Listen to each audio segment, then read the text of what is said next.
venez d'être élu. Quels sont les chantiers qui vont s'ouvrir là tout de suite après votre élection au niveau de la Confédération panafricaine du sport? Merci. Les chantiers qui vont s'ouvrir, je venais de le dire tout à l'heure, la commission sera chargée de mettre une feuille de route qui va mettre les jalons d'un plan de déploiement pour le centre de gaming sur tout le continent. J'ai proposé qu'on commence par le Sénégal, puisque c'est le pays quand même qui a permis de mettre en place cette confédération. Donc je pense que d'ici la fin de l'année, on va mettre le premier centre au Sénégal. Et la commission va travailler sur la sélection des 4 autres pays, des 4 autres zones de l'Afrique. Ça, c'est pour être pragmatique et être concret. Mais la vision, c'est de toucher tous les pays africains, puisqu'il s'agit d'une confédération africaine. Et c'est de pouvoir former la jeunesse africaine sur ces défis et sur ces métiers de demain pour que ça puisse amener le développement dans nos pays respectifs et aussi permettre aussi d'occuper la jeunesse dans le bon sens. Voilà. Monsieur Bachili, vous venez d'être nommé président de la Fédération panafricaine des sports. Et qu'est-ce que cela vous fait en tant que président? Parce qu'ils ont porté le choix sur vous, c'est votre personne. Qu'est-ce que ça vous fait? D'abord, je suis surpris et en même temps honoré parce que c'est une charge de travail. Et bon, j'ai l'habitude de ce genre de charge. Et je pense qu'avec l'aide des uns et des autres, on pourra arriver à quelque chose de concret pour le continent. Vous avez fait tout à l'heure quelques propositions par rapport, n'est-ce pas, à cette institution.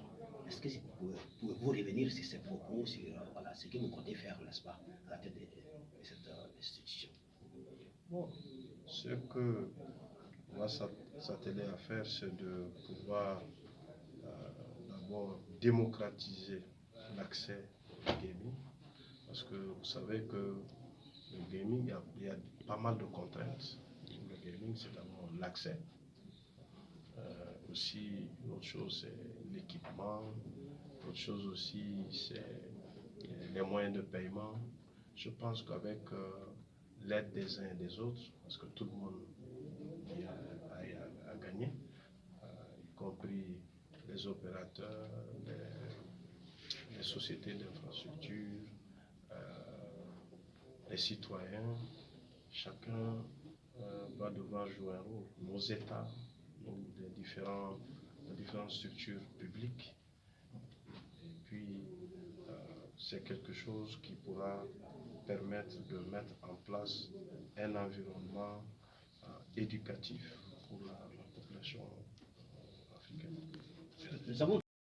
C'est un constat général. Hein. Il y a une adéquation entre l'emploi et la formation en Afrique. Ce n'est un secret pour personne. Je pense que de plus en plus, les différents pays commencent à prendre conscience de ça.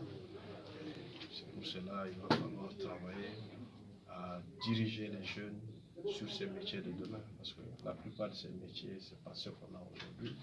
Donc, de plus en plus, si on veut que notre jeunesse soit compétitive et que le taux d'employabilité s'augmente en Afrique, on doit diriger de plus en plus nos jeunes vers les métiers de demain, l'intelligence artificielle, la cybersécurité, et voilà, les métiers du gaming, puisque ça brasse aujourd'hui pas mal de revenus dans le monde.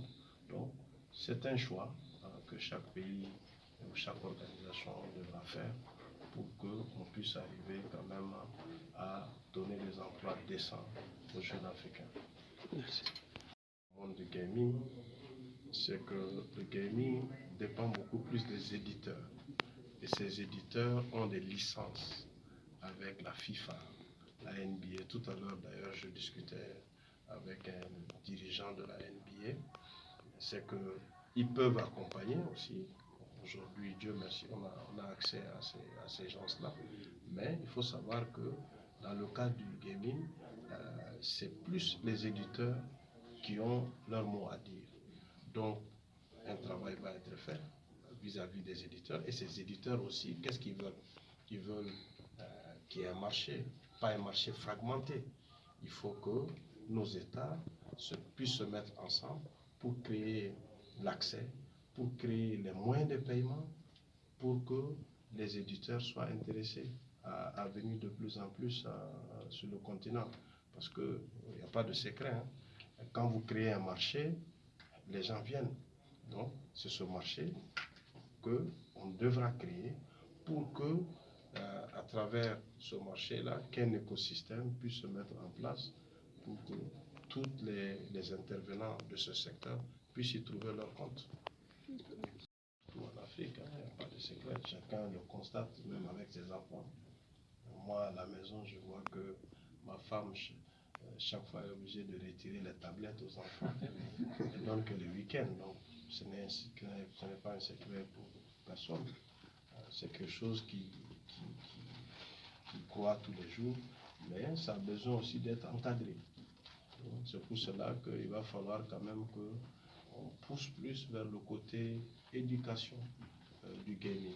Moi, personnellement, c'est l'angle que je vois où il faut mettre beaucoup d'efforts. Éducation et puis conscientisation, parce que cette jeunesse africaine, elle a besoin d'être conscientisée. Hein. Elle a beaucoup d'avantages, mais il faut qu'on puisse vraiment la canaliser, la former, pour qu'elle puisse vraiment contribuer au développement de ce continent qui en a tant besoin. Merci. Le directeur de